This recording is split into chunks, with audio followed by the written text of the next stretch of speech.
Zovem se Nenad Mahmutović, imam 30 godina, radim u firmi Strauss Adriatic punih 2 godine. Radim kao unapređivač prodaje.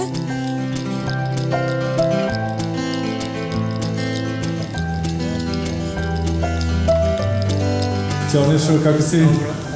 Ćao Nešo, dobro. Ako. Da li se sećaš kako je Neša došao u našu kompaniju? Sećam se, Sneža mi je pričala, kako se zove, imali su potrebu za čovekom na teritoriji Paraćina i organizovali su prvi krug intervjua preko Skype-a. I kaže da se javio jedan momak koji je oduševio na prvu loptu, kako se zove, a nije znala da je glup. Moj posao je na terenu, obilazim objekte. Kada uđem u objekat, proverim primarnu postavku za naše proizvode Don kafu.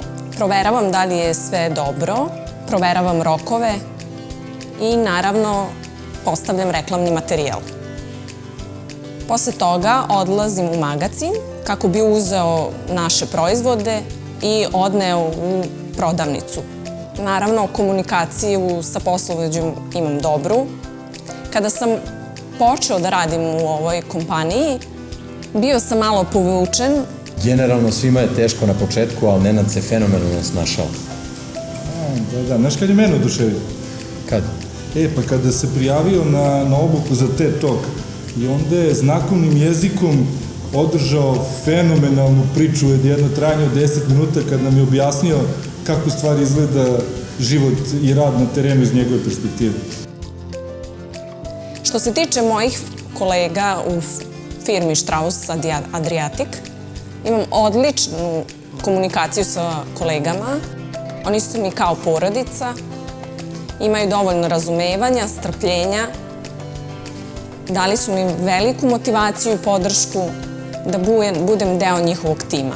Jedna situacija da smo organizovali sastanak gde je bio ceo tim i on je u tom periodu snimio neki spot za Sergeja i kako se zove, ja sam pustio pre sastanka spot gde su se ove koleginice skroz raspakale i raspekmezile. Ova firma je za mene kao druga kuća i sve bih dao da sačuvam ovaj posao. Države priznaju osobama sa invaliditetom pravo na rad ravnopravno sa drugima. To uključuje pravo na mogućnost sticanja sredstava za život radom koji je slobodno izabran ili prihvaćen na tržištu rada i u radnoj sredini koja je otvorena, uključiva i pristupačna za osobe sa invaliditetom.